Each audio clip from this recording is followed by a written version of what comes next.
Oke guys, balik lagi sama gua si Krempeng di sini. Jadi di video kali ini gua udah bersama dengan iOS terbaru yang baru aja dirilis sama Apple, yaitu iOS 17.4 ini versi developer beta yang keempat.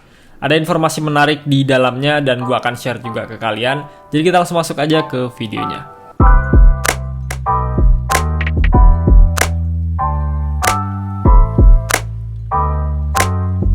Oke, ini dia iOS 17.4 versi developer beta keempat. Udah gua update ke iPhone utama gua, iPhone 15 Pro. Dan selain iOS 17.4 beta keempat, Apple juga merilis untuk updatean di device yang lainnya. Kalau kalian punya, itu ada iPadOS 17.4 versi developer beta keempat, ada macOS 14.4 beta keempat, ada tvOS 17.4 beta 4, visionOS 1.1 beta 3, dan yang terakhir ada watchOS 10.4 beta keempat. Jadi kalau semisal kalian punya device-nya dan tertarik untuk update, langsung aja update ke beta keempat ini.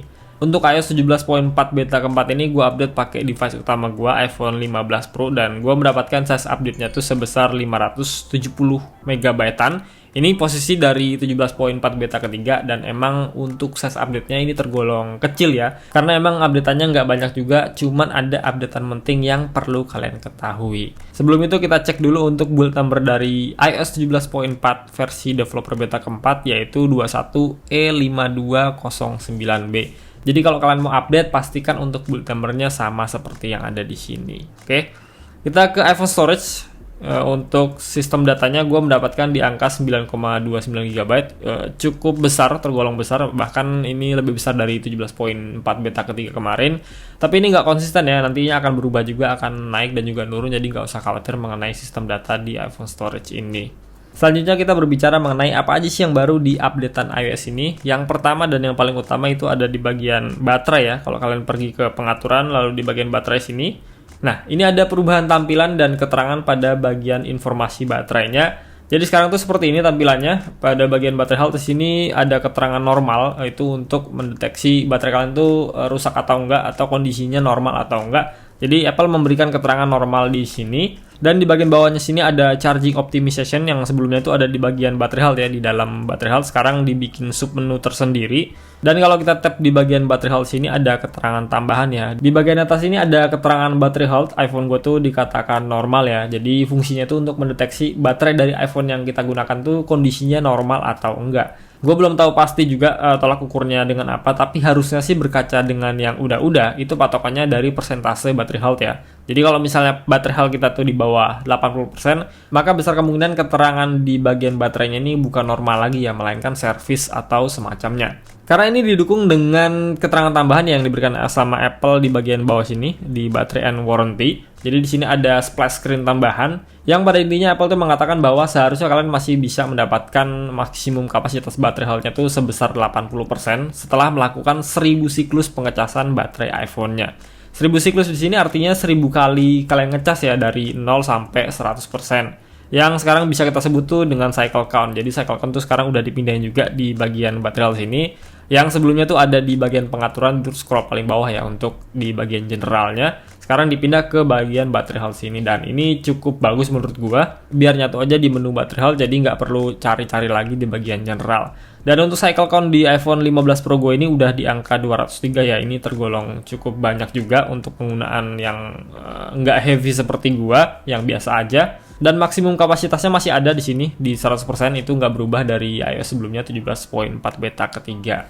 Yang baru lagi di bawah sini ada keterangan manufacture date dan juga first use. Ini tuh untuk memberitahu waktu pembuatan dan juga waktu penggunaan pertama kali iPhone kalian digunakan. Jadi untuk pembuatan iPhone 15 Pro gue tuh di Juli 2023 dan digunakan pertama kalinya tuh di bulan September 2023. Tepatnya gue gunakan tuh di 23 September 2023. Jadi semua informasi ini tuh sangat membantu sekali untuk para pengguna Apple di luar sana untuk mengetahui dengan mudah seperti apa sih kondisi baterai dari iPhone yang digunakannya.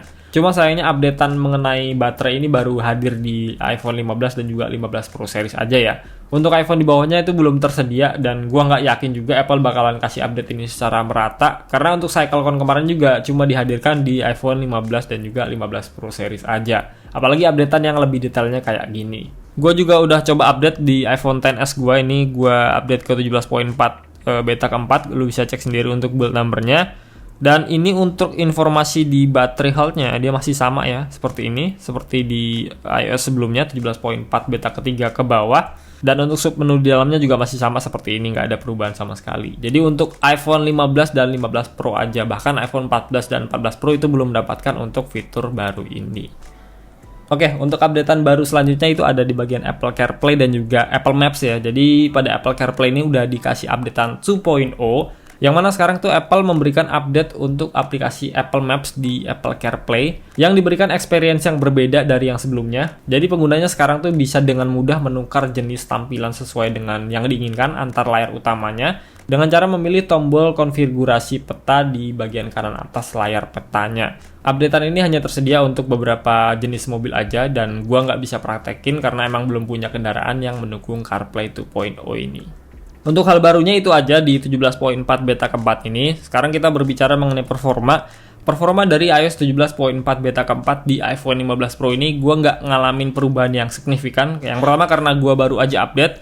Yang kedua penggunaan gue juga nggak yang heavy banget ya. Gue baru pakai banget dan gue belum cobain ngegame berat. Dan memang penggunaan gue cuma scrolling Instagram, TikTok, YouTube aja. Itu penggunaan yang simple untuk semua orang. Dan sampai sekarang sih nggak ada bugs ya untuk aplikasi-aplikasi bawaan dari Apple-nya. Bahkan aplikasi third party juga nggak ada kendala di 17.4 beta keempat ini. Selama beberapa jam ini gue cuma bisa kasih updatean seperti itu. Untuk performanya nggak ada masalah sama sekali lah, intinya nggak ada kendala untuk penggunaan gue secara daily. Dan untuk Geekbench-nya juga udah gue tes di sini, kalian bisa cek aja untuk angkanya. Di 17.4 beta keempat itu gue mendapatkan single core-nya untuk CPU ya. Itu di 2653 dan multi-core-nya di angka 6960. Sementara di 17.4 beta ketiga kemarin gue mendapatkan di 2945 untuk singlenya dan multi-core-nya 7291. Jadi ini ada penurunan yang menurut gue cukup signifikan. Lalu untuk GPU benchmark-nya juga udah gue tes, gue mendapatkan di angka 27.459 di 17.4 beta keempat. Sementara di 17.4 beta ketiga gue mendapatkan di 27.435. Ini ada kenaikan yang nggak signifikan ya, cuma sedikit aja. Dan ini semua cuma angka, nggak bisa menjadi patokan utama dari keseluruhan performa dari iPhone kalian. Jadi nggak usah terlalu mikirin mengenai angka Geekbench ini, semua tergantung dengan penggunaan kalian sehari-hari seperti apa. Itulah performa sesungguhnya dari iPhone kalian. Kemudian untuk baterai tadi udah gue kasih tahu, ini maksimum kapasitinya masih di angka 100%. Dan untuk daily gue ini belum sampai 24 jam ya. Ini kalau kalian mau cek di penggunaan 10 hari terakhir gue, itu ada di 17.4 beta ketiga. Ini di hari Selasa ada di 9 jam, hari Senin ada di 9 jam juga. 8 jam, jadi rata-rata di 8 dan juga 9 jam ya di 17.4 beta ketiga. Untuk 17.4 beta keempat baru aja gue update beberapa jam dan ini baru gue dapetin di 1 jam 43 menit dan penggunaan gue cuma kayak gini aja. Di hari Selasa pun ya seperti itu. Gue paling ngegame cuman di Mobile Legends aja, itu pun sesekali, nggak lebih dari 2 atau 3 jam. Paling 3-4 match itu udah cukup untuk gue main Mobile Legends.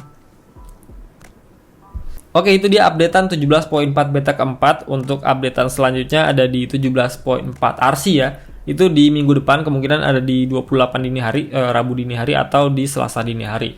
Baru untuk updatean yang versi resminya itu ada di awal Maret, di tanggal 5 atau tanggal 6 dini harinya akan muncul 17.4 yang versi resmi. Buat kalian yang mau download versi developer beta ini bisa langsung download aja, gua rasa ini aman. Kalau mau nunggu yang public beta bisa di 1-2 hari ke depan. Kalau mau tunggu yang versi resminya, itu bisa kalian dapatkan di 2 minggu ke depan. Jadi tinggal tentukan aja versi yang ingin kalian pilih. Ya, gua rasa gitu dulu aja video dari gua. Semoga videonya bisa bermanfaat. Kalau kalian nggak keberatan, bisa like, share, and subscribe channel gua. Kita ketemu lagi di video berikutnya, and goodbye.